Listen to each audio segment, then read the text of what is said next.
কারণ ভারতের একটা সবচেয়ে বড় আতঙ্কের জায়গা হলো ইসলামিক দলগুলো বাংলাদেশে। তারা হুম চাচ্ছে না অন্তত এই ইসলামিক জোটগুলো এক থাকুক। কথিত সাংবাদিকরা সেটা আবিষ্কার করে নিয়ে একটা উত্তাপ ছড়িয়ে দিচ্ছে মাঠে। হুম এইখান থেকেও কিন্তু ওনাদের ভেতরে একটা দূরত্ব অলরেডি তৈরি হয়ে গেছে। আমি মনে করি সারা বাংলাদেশের মানুষের দৃষ্টি এখন ইসলামী জোটটার দিকেই, নানাবিধ কারণে। এখন আমি আসি কেন এই কথাটা মানে উদ্ভব হলো চরমনাই ফির সাহেবের কাছ থেকে, বা ইসলামী শাসনতন্ত্র আন্দোলন আমরা যাকে বলি, যে জামাতে ইসলামের জোট আমরা জোট থেকে বের করে দেব। এটা তো তথাকথিত, আবার বলি তথাকথিত সাংবাদিকরা খুঁচিয়ে খুঁচিয়ে প্রশ্নটা করে। আমি কোন জামাতের ফেসবুক বা অফিসিয়াল পেজের কোথাও দেখিনি জামাত নিজে দাবি করতে যে এটা আমাদের নেতৃত্বাধীন জোট।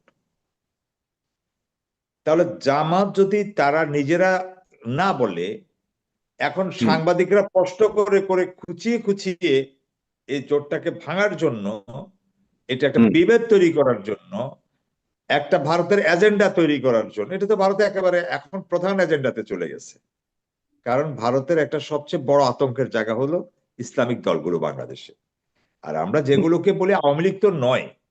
আর বিএনপির ব্যাপারটা তারা মনে করে যে তারা বিএনপি কে সামাল দিতে পারবে।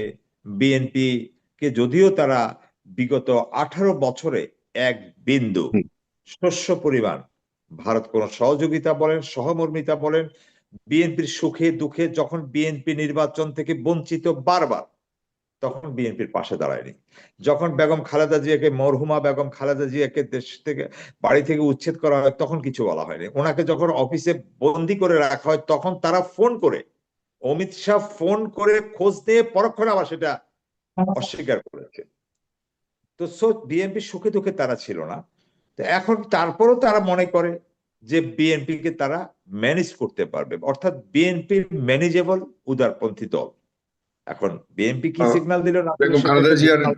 জানাজাতে যে আসলেন ভারতের পররাষ্ট্রমন্ত্রী, সেটি নিয়েও আবার কিছু কথাবার্তা হয়েছে না যে না, তাহলে থাকতে আমরা আমরা বিএনপি। সেটাতে পরে আসি। হ্যাঁ, আমি এই জায়গাটাতে আপনার ইসলামী আন্দোলনের কথাটা একটু বলি।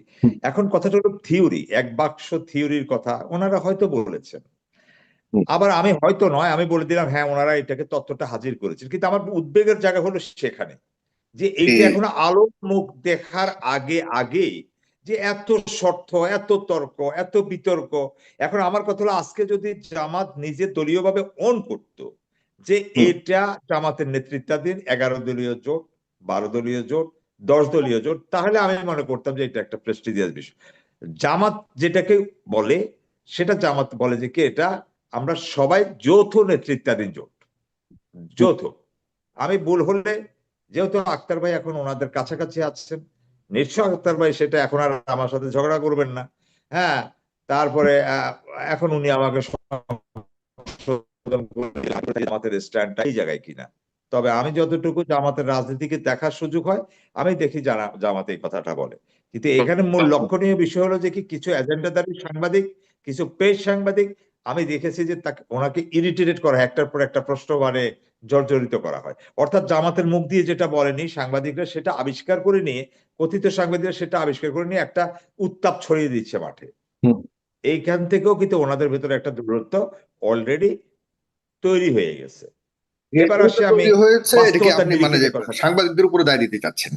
তারা মানে অবশ্যই। যতই যতই কেউ চেষ্টা করুক, রাজনৈতিক দলগুলো যদি একত্রিত হয় নৈতিকভাবে, তাহলে তো কেউ তাদের মধ্যে দূরত্ব সৃষ্টি করতে পারার কথা নয়। তার মানে আপনিও এটাও কি দেখেন কিনা যে তাদের মধ্যেই আসলে ঐক্যের মধ্যেও দূরত্ব রয়েছে? এটা ঐক্য সেভাবে বলার কোনো সুযোগ নেই।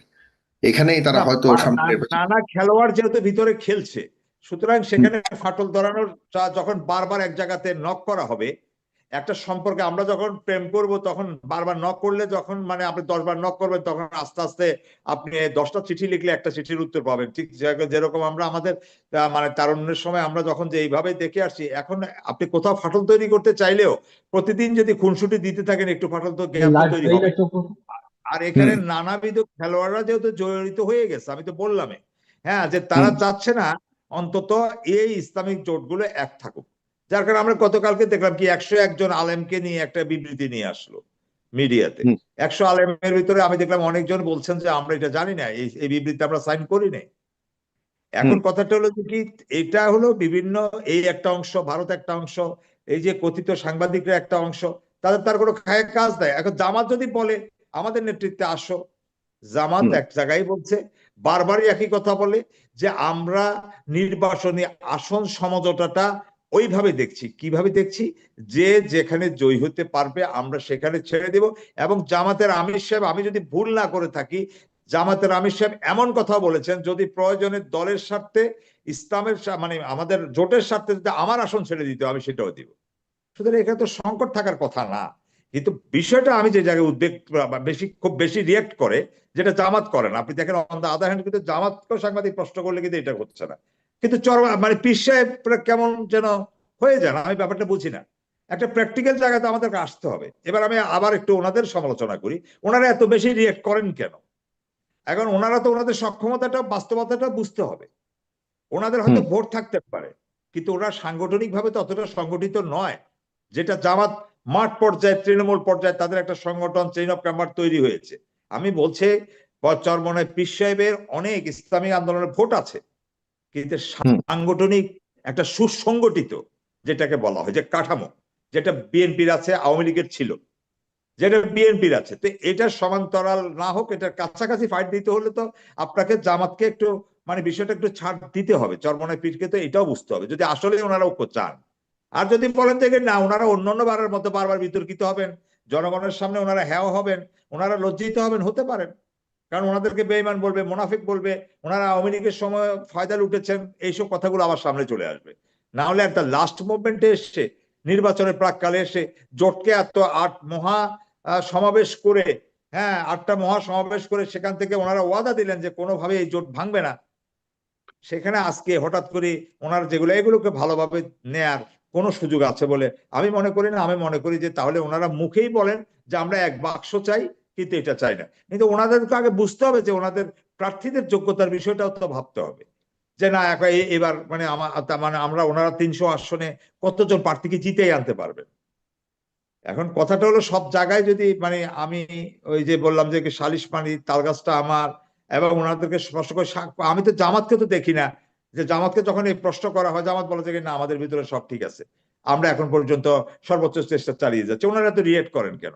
আমাদের জোট অমুকে, আমরা জামাতকে বের করে দেব, আমরা ঘাড় ধাক্কা দিয়ে দিব, এগুলো তো রাজনৈতিক ভাষা না। এখন একটা হুম একটা একটা অঞ্চলে, একটা জায়গাতে, যেমন ওনাকে কেউ বলছে যে বরিশালে, আমি অন্তত শুনিনি যে বরিশালে ওনাদের যে জায়গাগুলো আছে যেখান থেকে ওনারা নির্বাচন করেন, হ্যাঁ এই জায়গাগুলোতে জামাতে কোনো প্রার্থী দিতে চায়, এটা আমার অন্তত কোথাও এই জায়গাটা আসে নাই।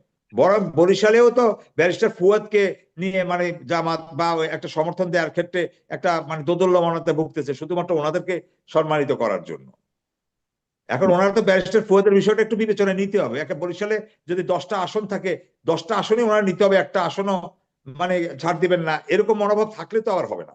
ব্যারিস্টার ফুয়াদ তো আবার রাষ্ট্রের একটা তারুণ্যের আইকন। আপনার তো, তার তো একটা বিশাল ফ্যান বাহিনী আছে, সে তো ভালো বলেন, ভালো শুনেন, ভালো পড়ালেখা করেন। তো ওনার বিষয়টাও জি তো মানে, কিন্তু ওনারা যে কথাটা বলেন, 1 মিনিট, ওনারা যে কথাটা বলেন যে এই জিনিসটা খুবই খারাপ লাগে যে মানে বরিশালে যদি আমাদের সিট নেয় তাহলে জোট করতে কেন আসছে, এই যে ভিডিওটা ঘুরে বেড়াচ্ছিল, আমি তো এটা কারো কাছ থেকে শুনি নাই। কেউ এটা তো দেখাবে ওনায়, এই অর্ডার সিটি যারা জোটে আছে আর কি, যে যেখানে চরমনায় পীর সাহেবদের এলাকায় ওনাদের আমিরের আসনে গিয়ে তারা ওই আসনটা তারা চাইবে। এই আহম্মকের প্রশ্ন, সাংবাদিকদের প্রশ্নগুলোর উত্তর ওনারা দিতে যান কেন? এই দিতে গিয়েই এই সংকটটা তৈরি হচ্ছে। আর আখের শেষ বিচারে যদি এই মানে ঐক্যটা ভেঙেই যায়, তাহলে আপনার ভারত আবারও মানে লাভবান হবেন। ইসলামী দলগুলো আবারও শেষ মানে ভাবে তারা এক নৌকায় উঠতে পারলো না, একটা জাহাজে উঠতে পারলো না, একটা ছাতার নিচে আসতে পারলো না। এটার ফায়দা তো আর আমরা মানে বাংলাদেশে যারা ইসলাম প্রিয় যারা আছে তারা পাবে না। এটার ভিতরে যারা আমাদের ইসলামকে শত্রু, যারা ভারতের শত্রু, হ্যাঁ ভারত এই গেমটাকে নিতে পারবে, ভারত এটার থেকে লাভবান হবে। সুতরাং ভারতের পারপাসে এখানে আমি মনে করি, যদি ওই বিএনপি চরমনায় হিসাবটা, জি বিএনপি। বিএনপি জোটকে কিভাবে দেখেন, বা বিএনপির নেতৃত্বাধীন যারা রয়েছে তাদের বিষয়টা কিভাবে দেখেন? তারা কতটুকু ভালো অবস্থাতে রয়েছে বলে মনে করেন? না, তারা অবশ্য ভালো অবস্থানে, যারা মানে নিজেদের দল বিলুপ্ত করে বিএনপিতে গিয়েছে একটা বিশেষ ইয়ের কারণে, সুবিধার কারণে। আর এছাড়া যারা দল বিলুপ্ত করেনি তাদের ভিতরে যারা আছেন, আমি মনে করি তারা অনেকেই এবার মানে নির্বাচনে বৈতরণী পার হয়ে আসা তাদের জন্য কঠিন হবে।